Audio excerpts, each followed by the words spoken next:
So this is more of a commentary track. I saw in the news today that the record plant in L.A. is closing down, and they were saying, well, there's just not the budgets, and there's not as many big bands to use a studio, and the big celebrity guys have their own studios, which is true, and it just there's just no need for that, and with that, someone can buy a laptop, and they say for $2,000.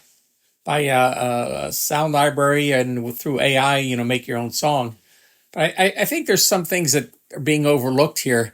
I remember when ADATs came out, the Alesis ADATs, and everybody was worried that, oh boy, now you can do your professional recording in your small studio. But the thing that came out of that is a lot of people were recording, but they just didn't have the experience to know how to record. So what happened in the long run, a lot of the more experienced studios were getting these ADAT tracks to fix them, to, figure out what needed to be done. Because mic placement is important, and which take it to keep is important. And I think as you get more options, the music doesn't get as good as it should be. Like I saw the one engineer with his big engineer, he does the stuff out of his bedroom. He said, I don't like the clock ticking and the pressure on me. And, I just, when I get an idea, I go up there and I write it. Because sometimes the pressure, I think, is good for you. When you had a 24 track studio, one track was for time code, and then there was a buffer track. So you had 22 tracks that you're recording to. And you had to make sure what you were recording was the ones that you wanted to keep. And a lot of times you would get to the point where you had to make a decision of, is that the best you could do, or could you do better? And that's where your producer or good engineer would come in and say, yeah, we could do better than that. Or say, that's as good as it's going to get. And I just don't, now with as many tracks as you want and having the gear at home, I just think the music is getting watered down, and it's not going to be as good as it could be. And it's not going to be as edgy and interesting as it could be. And the other thing I was thinking about with these big studios that are going out of business, future musicians are never going to have that experience of sitting in a control room that's acoustically treated, that has big, huge monitors in there that are built for that room, and then listening to your mix in that big room. It's just something else to hear. I remember when I was working at Angel Mountain, and we were doing 5.1 mixes, and we had our A room had 412 speakers, Quested 412 speakers in there, five of them with two 18s for subs. So each speaker had four 12-inch woofers in there. And we did Live at the Fillmore East by the Allman Brothers, and we had Jeff Glicksman mix it in surround. And I went into that control room and by myself, and I listened to the the mix. It was like I was sitting in the middle of that concert. It just sounded fantastic.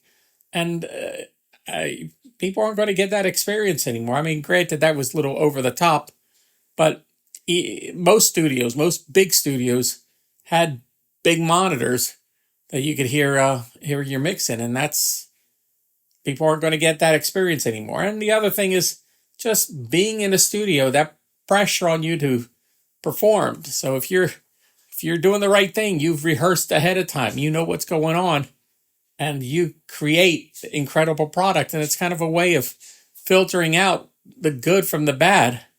The other thing I think is going to be missed, these big studios that had multi rooms, there was a lot of times where other big acts were in there recording, and they were never scheduled to work together, but one bumps into another and magic happens. And I remember hearing about David Bowie being, I think it was at the power station up in New York, and Steve Ray Vaughan being up there too, and they just kind of crossed paths, and Steve Ray Vaughan recorded on was it the David Bowie movie? I forgot the album name, but it was big, and that would have never happened. And I think this whole doing everything in your bedroom by yourself, there's some positives to it, and it's nice, and the industry's gone that way. But there's a lot of positives of having this big studios around, and I think people are really going to miss that. The other thing I wanted to point out: these big studios, it's not just the gear in there; it's the staff in there. When you walked in and you had the right studio manager and the engineers, and everybody was so professional. That comes from being at Sigma and being at Angel Mountain, being at all these big studios. You get treated. It's like a 5-star hotel.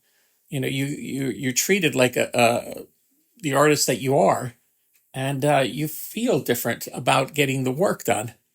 And that's not going to happen anymore. So I think it's a pity that they're closing them up. And I understand the budgets are getting smaller because the record companies don't have the budgets anymore. I had one client, I remember them spending $500,000 tracking, and they decided it wasn't the right material.